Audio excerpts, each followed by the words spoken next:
Now, here's a very simple question that we talked about a while ago before we left off. And that is it necessary for a Jew to believe that when Hashem created the world, He created the world yesh me'ayin?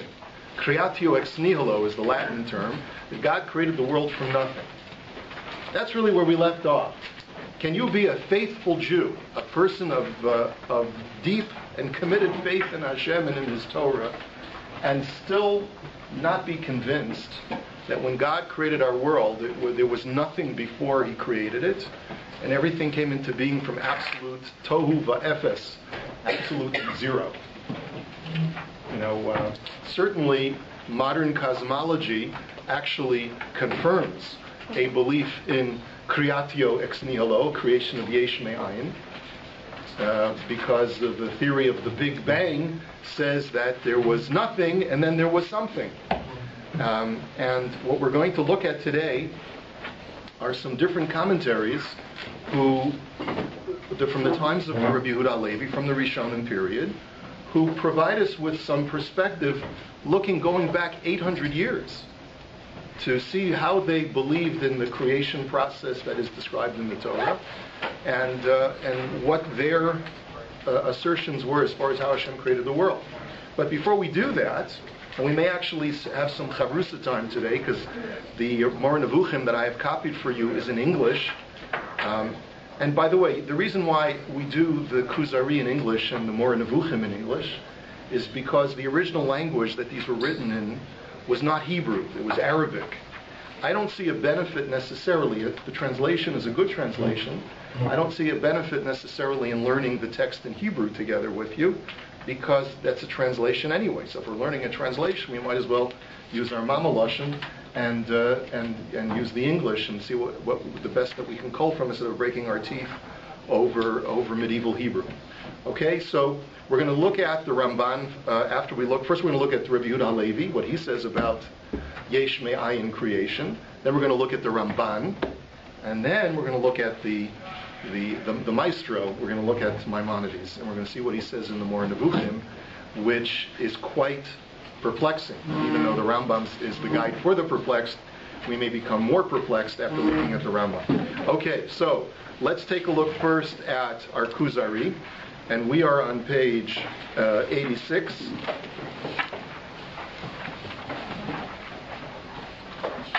And on the top of page 86, we did this paragraph before the holidays, before I think sometime before Rosh Hashanah we stopped, and we did this last paragraph, which is the last paragraph of section 67 of the first essay, which starts with the small numeral 2.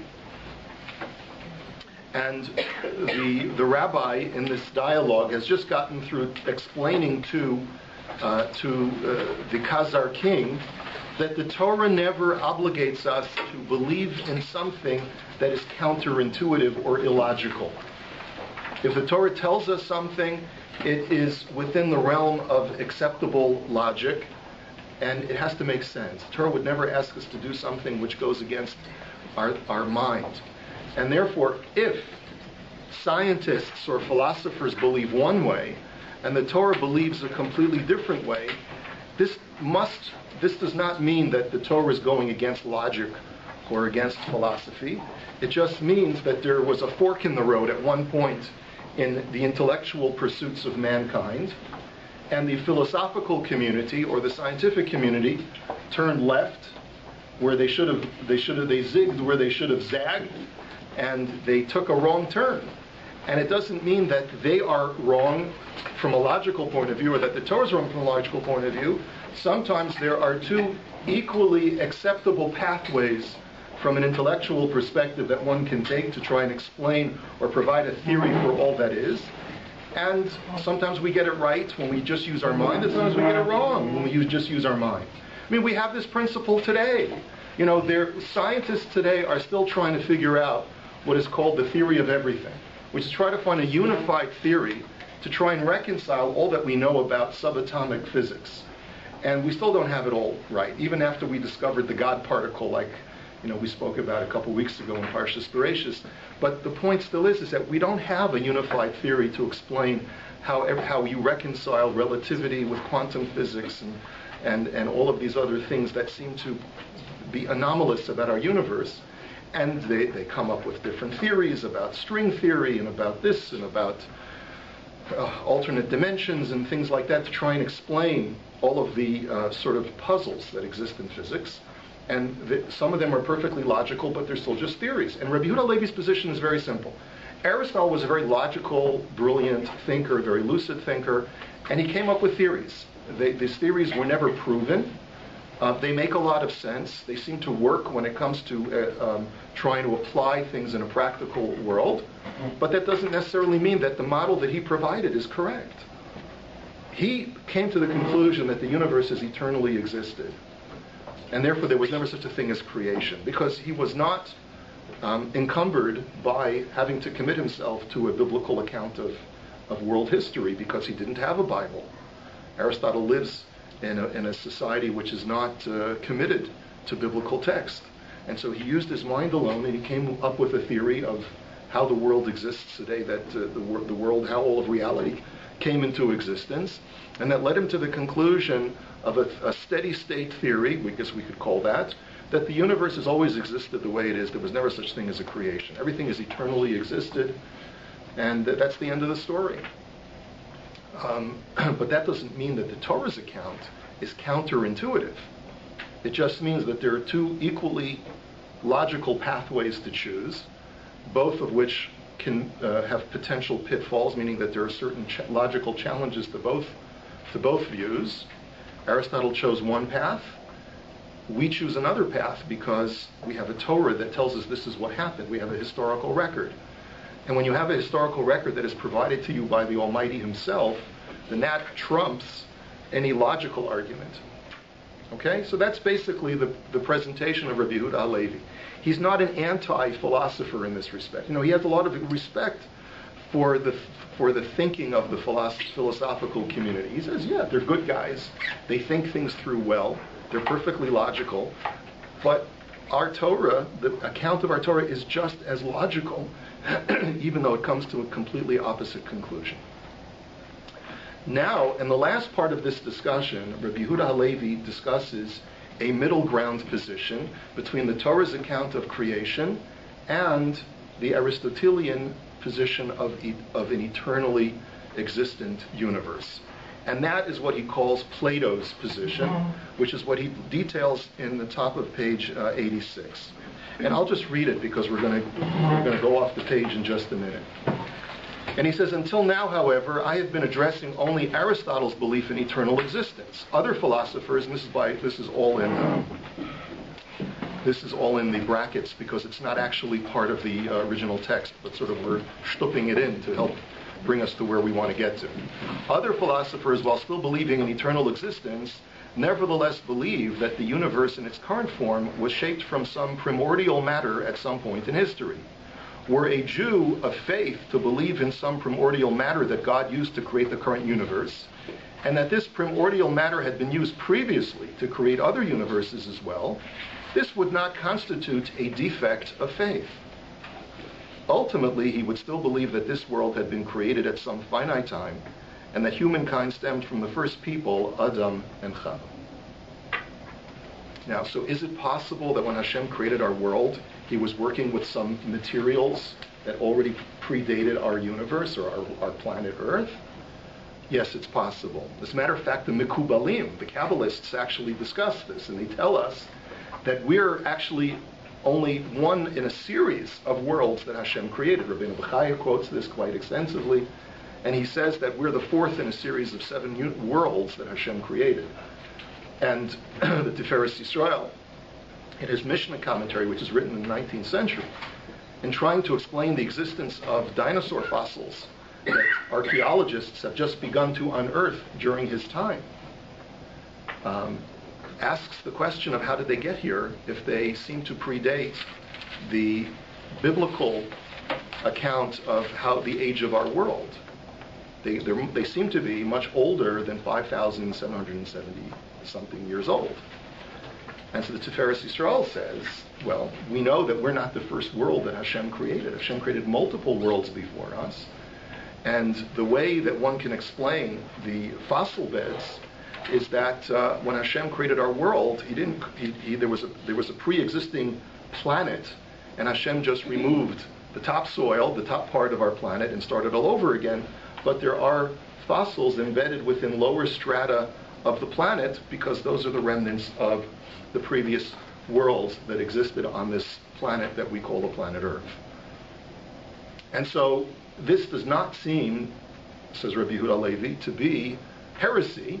If anything, it is consistent with a belief in creation, because you still acknowledge that at some point Hashem did an act of creation for our world. It may not have been yesh me'ayin.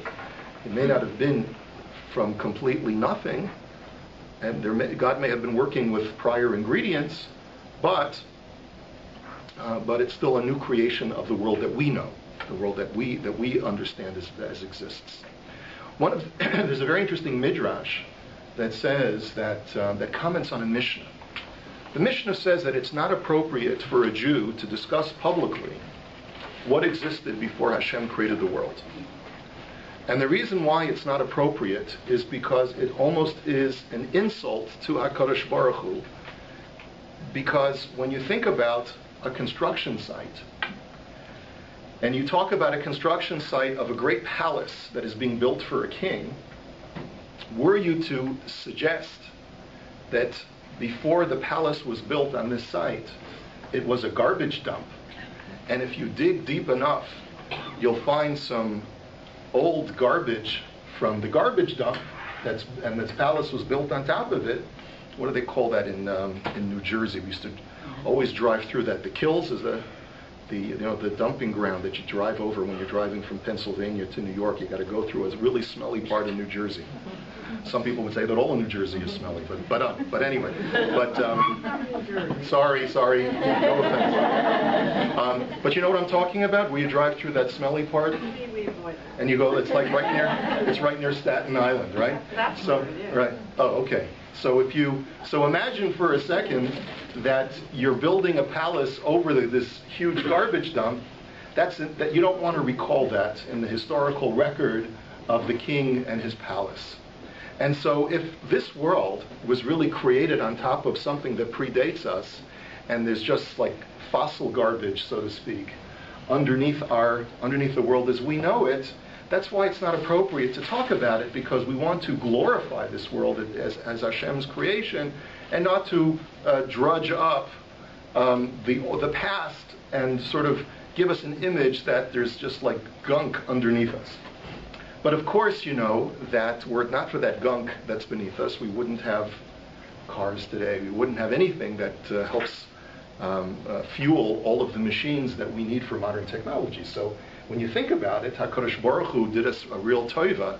He did us a real service by creating us not as the first world and allowing us to unearth petroleum that ultimately comes from the fossils of previous creatures that he created in ancient past worlds. Because it's really fascinating just to think about those ideas. Yeah? In any event, a belief in this does not make you a heretic.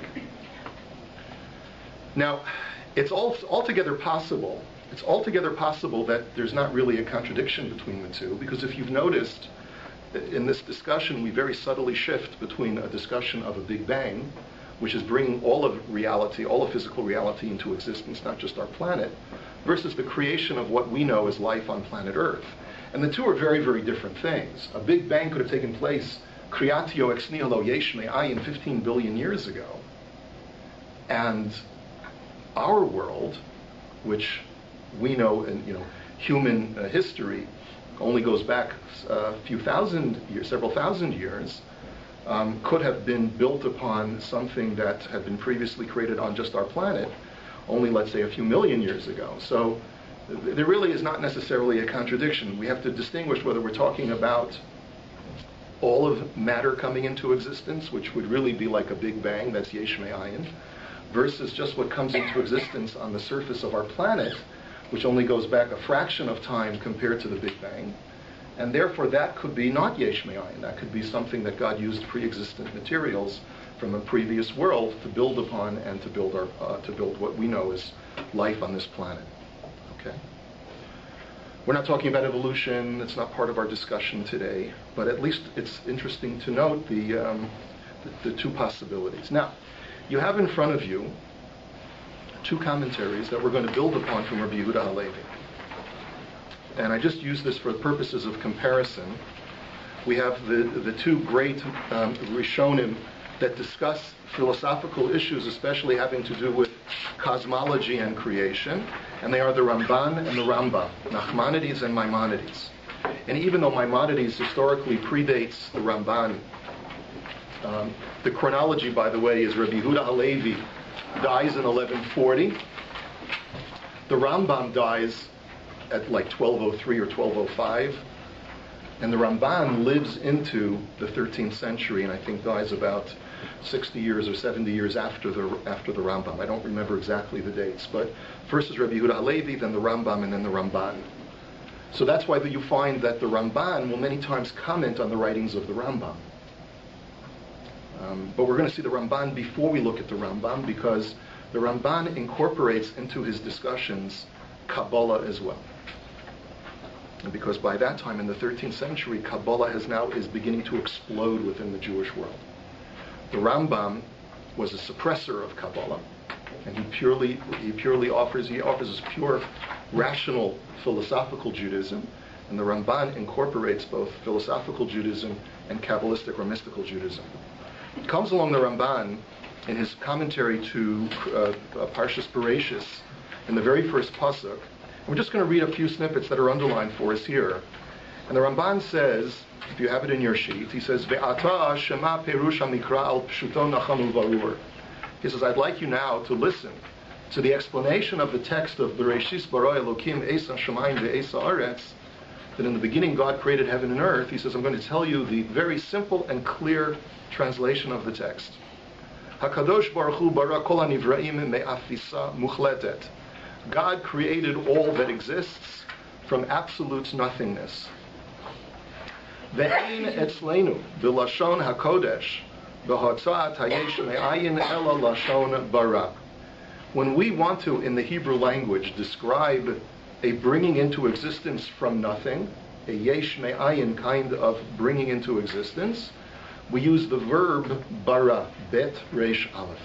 That's the verb that the Torah uses in the very first pasuk. Ve'ein kol hana'asa tachat hashemesh olamayla hoveh min ha'ayin hatchala rishona. He says that anything, ein kol hana'asa tachat hashemesh olamayla, anything that is produced either below the sun or above the sun, meaning both in the physical or earthly realm and the celestial realm, does not come from, it was not created from nothingness, but rather it was a multi-staged progression of bringing those things into existence from a primordial creation. And I want you to think about the Big Bang Theory when you're reading the words of the Ramban. God initially brought into existence from absolute nothingness a yesod, an element that is dak ma'od, extremely ethereal in nature, ein bo mamash, which really had no substance to it. Aval hu koach mamtzi, but it was a force, some kind of matter or force, that had the potentiality to bring into existence everything else. Muchan lekabel hatzura, and this very ethereal matter was now primed or prepared to assume form, v'latzeit min hakoach el hapo'al, and to emerge from the state of potentiality into a state of reality. These are philosophical terms. We're not going to define them now because I don't think that you get very bogged down in technical terminology. But the idea here is that this is the primordial matter that is waiting to assume the form of reality as we know it. V'hu hachomer harishon, and this is what is known as first matter. Nikra laYevanim huli, and the Greeks, meaning the Greek philosophers, Plato primarily, knew it as huli. H-Y-L-E is how you spell it in in English or Greek or Latin. I'm not sure. Anyway, that's what it's called. And the Greek philosophers talked about this primordial matter that existed at the time of the very, very early stages of existence. Ve'achar ha'hyuli lo bara davar. And after God created this very ethereal, small, little kind of substance, God did not have to do any other buri'ah, which is creation of yesh me'ayin. Because that was the only thing that God created out of nothing, out of absolute nothingness. Aval yatzar ve'asa. But what God did afterwards is merely the verbs of yatzar and asa. He formed and he made. And those verbs imply working with some pre-existent matter. Ki mimenu himtzi hakol v'hilbish hatzurot v'tikenotan. Because it was from this hule that God produced everything else and adorned everything else with substance and with form, and was able to rectify everything else in creation. Now were I to be able to contemporize the Ramban's commentary from the Greek philosophical model to the Big Bang of modern science talks about, in the Big Bang, the existence of a cosmic egg, or a very, very, very almost impossibly small first substance that created everything that exists in our universe, but super compressed into one little tiny point. And from that there was something called a bang, a big bang, a huge explosion, and that explosion expanded into our universe as we know it. Doesn't it sound almost like what the Ramban is describing? It's uncanny, which is why you have a lot of books today that reconcile Torah and science, and instead of saying that they're in conflict, which is what the initial knee-jerk reaction is of so many people in the Orthodox world today, instead we actually say, look at what modern cosmology has, a gift that they have given to us. Because up until very recently, relatively very recently, within the last 100 years, modern science said that the biblical account of creation was impossible. And now, with the advent of the Big Bang, when we make note of the fact that our universe is in a state of expansion, and we trace it back to one point of an explosion 15 to 20 billion years ago, we realize that creation, as is being described in the Torah, could actually have happened. And even those who talk about who are agnostic and talk about the deniability of God's existence, still are left with the question of, well, how did that little cosmic egg get there in the first place? And what created the laws of physics to allow it to explode and turn into our universe? Who made the rules? And why do the rules exist the way that they do? And this is, of course, the source of a lot of speculation in both in the scientific community and in the world of philosophy or theology in the world today. So all of these discussions that were taking place 1,000 years ago about philosophical speculation and the origins of our universe are continuing and ongoing today based upon modern scientific discovery. And that, to me, is something that's such an important thing that we should be talking about with our kids. And we should be teaching our kids about this. And we should be encouraging our kids to read books like Genesis and the Big Bang by Gerald Schroeder, or other books of that genre, which try and discuss in a scientific way the origins of our universe and physics and stuff like that. Because that's important stuff. It's important stuff because if our kids, they may not be exposed to it yet in 4th or 5th grade, but if we don't start talking to them about it in 4th or 5th grade, then they're going to think that we don't feel that there's any importance to a reconciliation between Torah and science. So by the time they get to university and they learn about modern cosmology, and they'll, of course, in conjunction with that, learn about evolution, because they always go hand in hand, you know. Because once you believe in a Big Bang, you also have to believe that life on our planet started from really microorganisms and evolved and so forth. The two, by the way, the two don't necessarily have to go hand in hand, right? But they normally, inevitably do, because those two are prevailing theories that are accepted within the scientific community. If we don't start discussing it with our children, they're going to think that we don't invest any stock in science, in modern scientific discovery. And then they're going to be faced with the dilemma of having to choose between what the university tells them is real and what the Torah tells them is real. and then they're going to have some kind of identity crisis. And we see it all the time. We see it all the time in the Orthodox world. Yeah? Are you passing that message along to the Orthodox faith? Because they're not talking about it. Well, if anyone's listening, you'll be my messengers, I hope. Yes? So I'm just trying to understand when it says at the creation time of Bereshit, Hashem bara. So if we're using the term bara in the creation of heaven and earth, are you saying that this is not in this fourth world generation, but that is only in the first one? No. Well, yes. It's the Big Bang of the entire universe, is what the Ramban is describing. Now, the Ramban does not distinguish between our planet Earth and the coming into existence of the universe. I created that distinction in your minds to tell you that the two are not necessarily contradictory. But because for the Ramban, there's no Milky Way, there's no galaxies, there's stars, there's planets, yes? But that's all part of our world. So for the Ramban, there's really no distinction between between our planet and the greater universe. At least not in this commentary that we see in front of us. So for him, everything comes into existence, yesh me'ayin, from completely nothing.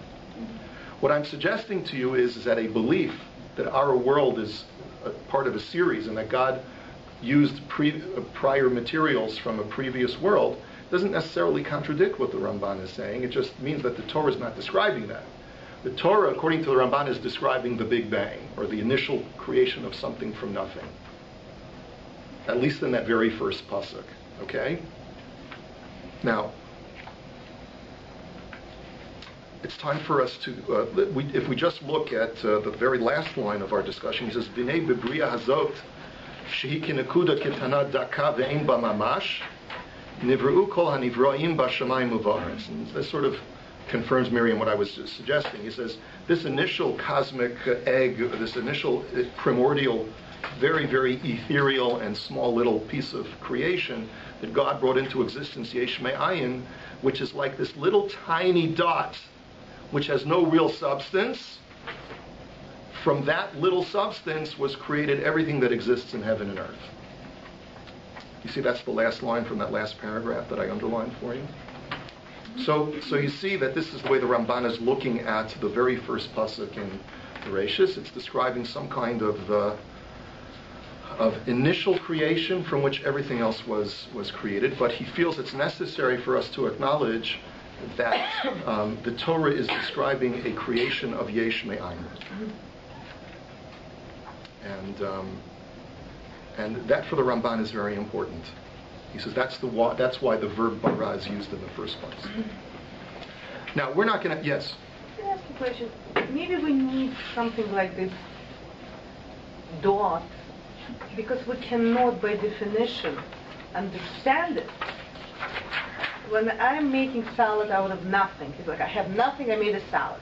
It's actually not really nothing. I had a cucumber and onion, and I just, do you know what I mean? We cannot comprehend The idea of yesh me'ayin. Yeah, just by definition. Sorry, so you're suggesting that the reason why God really believe in it. The reason why God did it this way is l'saber et ha'ozen, in order to allow man to be able to comprehend how things come into existence. So he did this progression because otherwise it would be too mind-blowing to understand how everything coming out of nothing. That's an interesting theory, but I don't think that's the Ramban's motivation. We need to understand the world that the Ramban is living in to understand his motivation for explaining it this way. The Ramban is living in a philosophical world. Even in his philosophical/mystical world, there is a school of philosophy known as Neoplatonism, which is developed by the philosopher Plotinus, that lives much before the Ramban, and his student Porphyry, who lives also much before the Ramban, who had developed a very extensive school of philosophical thought to explain the dilemma of physical multiplicity emanating from a singular creator. And that is a dilemma for a thinking Jew as well. The philosophical dilemma is this: how is it that creation is so dissimilar from the God who created it? if we believe, based on philosophical speculation, that the Creator is absolute unity, is completely devoid of any physical form, and it is completely transcendent and above temporality, timeness, and space, time and space, then how could such a God, who is so different and so perfect, be the source of all that exists in the physical world, which is temporal, which is physical, which is flawed by nature? How does a God who is perfect bring into existence that which is so flawed and imperfect? That is one of the dilemmas, not only in Judaism, but also in general philosophical, medieval philosophy. It's one of the great questions of the day. And what the Ramban is describing is not of his own. He is culling this from Plotinus. He is suggesting that the Torah is describing the Neoplatonic theory of how the world came into existence. And that is through a series of emanations that come from God, that the initial creation was most similar to HaKadosh Baruch Hu himself. And just like HaKadosh Baruch Hu is completely unitary, indivisible, and ethereal and transcendent, so too must we conclude that the initial creation that God spawned off of himself must have been so resemblant to him that it must have also been unitary, ethereal, and extremely transcendent and non-physical. And only from that initial creation, the further away we get from God, are we able to see further and further distance, not only spatially, but also conceptually, that everything becomes more and more flawed, more and more physical, the further and further it emanates away from Hashem. That's the basis for why the Ramban says what he does. That's the backdrop that we're working with. The fact that modern science confirms it and says that there was a cosmic egg that emanates as it's this unitary speck of nothingness, and from that the entire universe comes into existence, then becomes truly remarkable, because now science confirms the Neoplatonic theory of how God can only spawn that which is most similar to himself. And that's remarkable. That's amazing. That's mind-blowing the more you think about it. Yeah? Is that suggesting that as the world expands, Hashem is farther from us? No, we are farther from Hashem. In other words, the world becomes less and less similar to God the further and further advanced and solidified it becomes. However, there is a Gemara that in Chagiga that says that when God first created the world expanded like a spinning ball of yarn that sort of moves. The yarn starts to unravel more and more and more, and then eventually Hashem said, "Stop," and the world became steady, and it stopped expanding. And that's the world in which we live. So at one point Hashem said, "Stop expanding," and moving away from Hashem's unitary existence. And that's where we find ourselves in this world today. Yeah. Just what you're describing, how does that tie in with the concept of entropy? From order, everything goes from order to disorder, which any housewife knows is true. Yeah. Yeah. Well, entropy is a reflection of a physical world, of a physical universe, right? And that is a description of the chaos that still exists within the order of creation. It is the particles that continue to bounce around because of all of the energy that's in the world. Hashem still allows a certain level of movement and chaos to exist still within the creation. There's a constant struggle and tension between chaos and order within the universe, within the physical universe. So there's a solidification of physical matter, but within that solidification still exists a sense of chaos. I think the idea of entropy is because unchecked, if Hashem doesn't bring energy to support the world, it will come in. If building is not constantly renovated and supported, it will fall apart eventually. The idea that entropy increases. But the fact that Hashem renews the world every moment, this is why we are, alive and moving because we're renewed constantly. That's a good point. It's a good point. The entropy may be a reflection of God's constant involvement within the world. Okay, we're not going to have a chance to get into the Ramban today, but let's resolve that this will be our first topic next time. And what I'm going to do is ask you to, at the end of Shir, return all of the sheets, because I'd like to use these for next week's class. And what I think we'll do at the beginning of next week is break up into Chavrusa study, have you look at the Rambam. I'll sort of tell you which parts I want you to try and analyze, and then we'll have you come up with your conclusions about the puzzle that the Rambam leaves with us in the Moreh Nevuchim. And that's what we'll continue with next week.